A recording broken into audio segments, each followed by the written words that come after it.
Hey everybody, happy Thursday, welcome back. I hope you are doing well. For those of you that are new, my name is Susan. I am a freelance fiction editor specializing in science fiction, fantasy, and romance. Last week, I talked about what an author should look for in an editor, whether you're going the self-publishing route or the traditional publishing route. This week, I thought it would be helpful to talk about what an editor looks for in you, in the author. Now, for this video, I'm going to speak to the freelance editor side of things. Obviously, the traditional side of things and what they look for in an author is very different because they're working with you to publish your book, to be on the business side of things versus just the editorial side, the story and structure and everything like that. So it's a little bit different. But I thought this might be helpful for any of you that are starting to reach out or that are looking for editors, anything like that.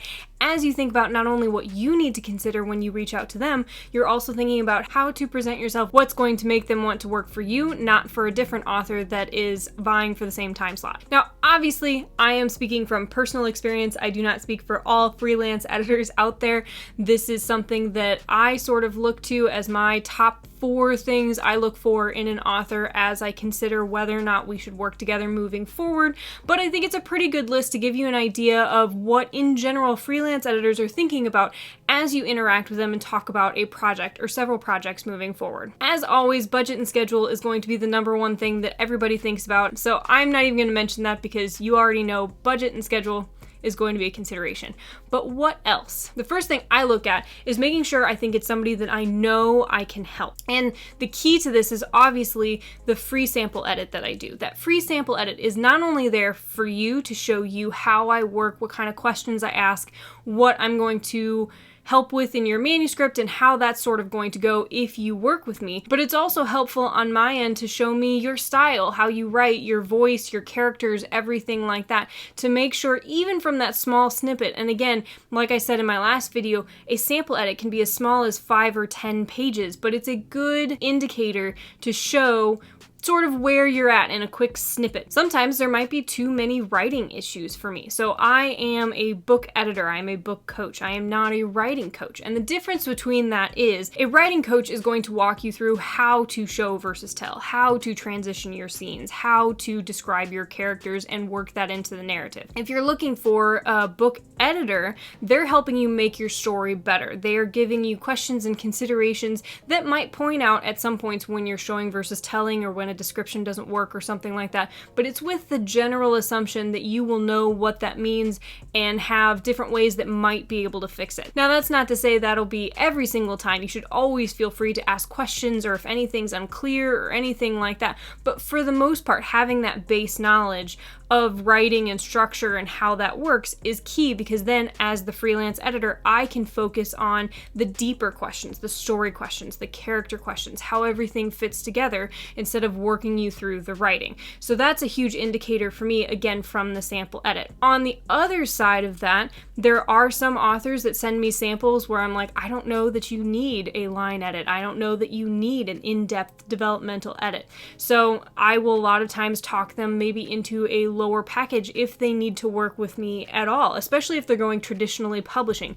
You do not need to work with a freelance editor before you start querying agents. Now, if you want to, and you would like to polish your novel and everything like that, you certainly can, but that is not a requirement. So that a lot of time as well, I want to make sure I am helping and everybody's on the same page when we're not pushing too far one way or the other. The second thing I look for is a story or a hook that I can connect with. So publishing is subjective, and you want to find somebody who can share your vision, your passion, their love for the genre. So a lot of times, again, with this sample edit, I look for, did I really enjoy this? Do I feel like I have ideas flowing on how I can help or how I can make this work?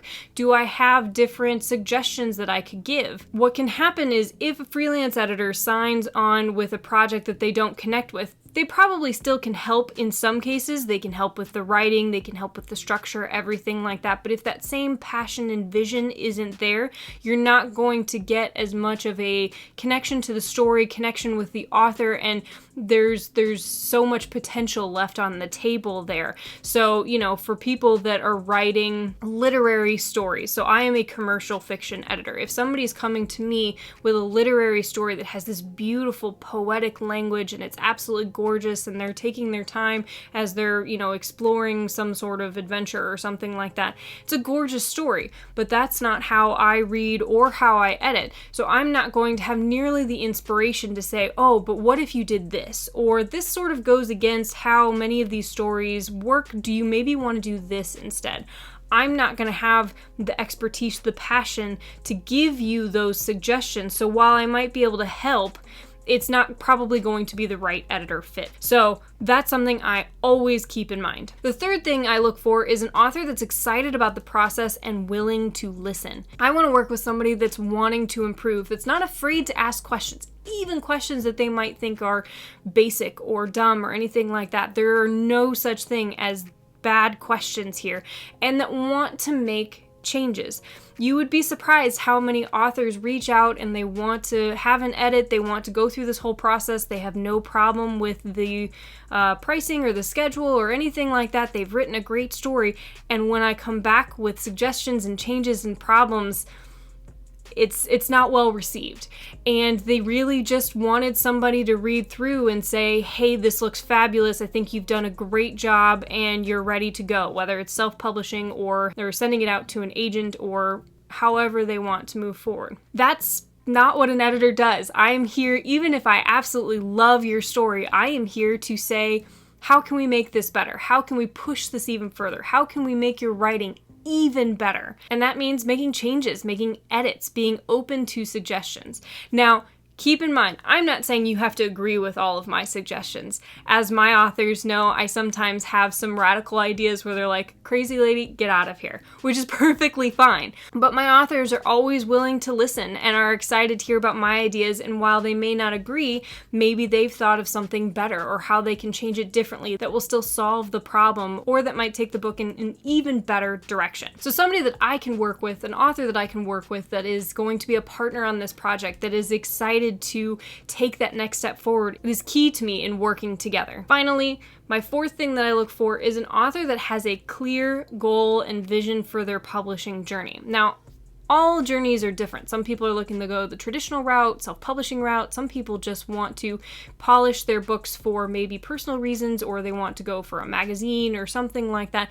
No two authors are the same, but I love to make sure that the authors that I work with have a concrete goal that they are determined to reach. Because while we didn't talk about budgeting and scheduling earlier, because it's pretty much assumed, the editing process can be a massive investment, both in time and money. This is my full-time job. This is what I do. I take it very seriously, and my whole goal is to make sure I help you take the next step in your journey, whatever that may be. So I like to make sure it's reciprocated, that you are also very serious about taking these next steps in your project as well, to make sure we're on the same page and make sure this is an investment that you're going to be happy with and that it's going to help you on your journey. And that, in short, is pretty much what I look for. I love all the different types of authors that come to me and the different processes that I get to see and all of the potential that I get to be a part of, the partnerships that I absolutely adore and get to see authors grow both in story and writing and just in the publishing world in general. It is a phenomenal honor. Hopefully this is helpful as you start to reach out for editors, especially as you have some